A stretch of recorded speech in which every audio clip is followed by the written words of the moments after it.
Reports the low temperatures have caused some headaches for owners looking to charge their cars. Dead Teslas packed the parking lot at this Tesla supercharging station in Oak Brook, a scene mirrored in other supercharging stations around the Chicago area. EVs just got exposed. Tesla charging owners have had enough. Their EVs are dying in the middle of nowhere without a warning. There's a huge EV charging crisis that's finally out, and political leaders don't want the public to know about it. If you want to buy an EV, chances are this video might save you thousands of dollars.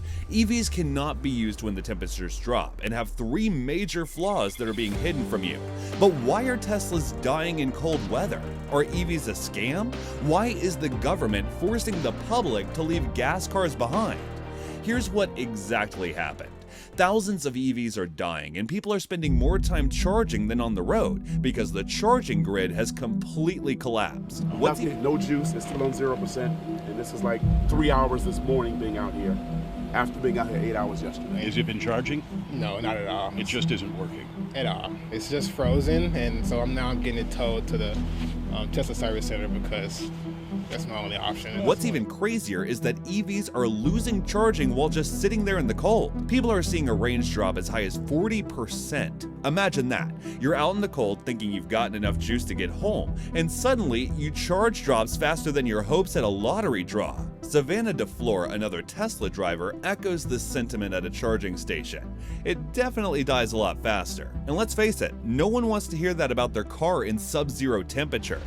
Then we also have the issue of Tesla's supercharging malfunctioning. So what's the deal with EVs and their winter woes? It all boils down to the EV's lithium-ion batteries. These batteries, just like the ones in your smartphones, despise the cold. The cold doesn't just affect range, it slows down the charging process too.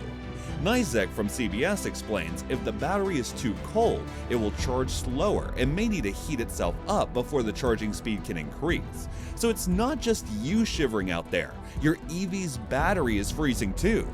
Keeping the heat on inside the car is another battery drainer. Imagine trying to stay warm while watching your battery life plummet. And let's talk about the costs. I would say I'm spending $25 to $30 every other day on charging, says LaFleur. That's no small change, especially when you're shivering in the cold waiting for your car to charge. Now, let me tell you about three more major flaws, one of which even caused multiple people to die. Yes, you heard that right. Listen carefully. Awan, a 48-year-old anesthesiologist and father of 5, met his fate not because of a car crash itself, but what followed. His Tesla, renowned for its cutting-edge technology, refused to open its doors after catching on fire. The car's lithium-ion battery caught fire, and the flames devoured the vehicle. With Awan trapped and helpless, the Tesla's auto-presenting door handles, a symbol of its futuristic design, malfunctioned at the worst possible time. I'm really starting to question if relying on software for every little thing is a good idea or not. But this isn't just an isolated case. A Tesla in a Shanghai parking lot also caught fire without any warning or reason. We've already seen over a dozen fires in a week after Hurricane Idalia, and other brands like Ford and General Motors are also involved in huge trouble. Now, I know what you might be thinking. Why will a Tesla catch fire like that? The thing is, the lithium-ion batteries inside of these EVs are often riddled with manufacturing defects. These batteries can enter a state known as a thermal runaway. This is a process where increasing temperature releases more energy without further increasing temperature, leading to a catastrophic and uncontrollable release of energy, a fire, or even worse, an explosion. Now, let's talk about the EV reliability reports from Consumer Reports that sent shockwaves through the industry. EVs are facing nearly 80% more repair problems compared to gas or hybrid cars. The issues? They range from battery and charging system troubles to poorly fitted body panels and interior parts rattling like skeletons in a closet. And plug-in hybrid electric vehicles, or PHEVs, fare even worse, with a staggering 150% more problems reported. And don't don't get me even started on the massive repair costs. Even if we get a very minor scratch on your EV's underbelly where the battery is usually located, you would have to pay a repair bill of nearly $50,000 to $60,000. And I'm not just saying this.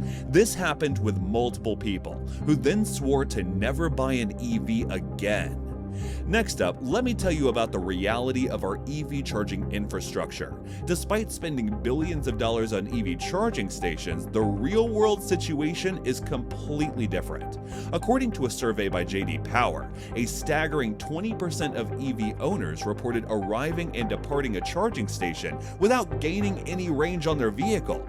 Can you believe that? It's like going to a restaurant and leaving hungry. The reason? It's not just the broken charging equipment. That's just the tip of the iceberg. The real kicker is the long queues. Imagine waiting in line only to find the charger is out of order or so slow it's like watching paint dry. The overall satisfaction with DC fast charging experiences has only gone down, and for level 2 charging stations, it's a similar story. In some places like Miami, statistics show a 35% change of a charge less visit as many charging stations are not working properly. The US government is pouring billions into developing a national charging network, but it's like throwing money into a pit.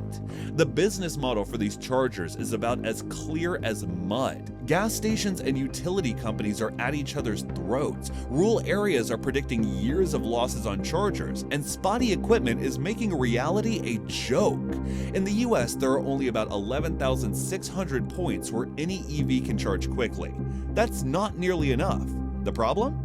Businesses are scratching their heads wondering how they're going to make money off these chargers.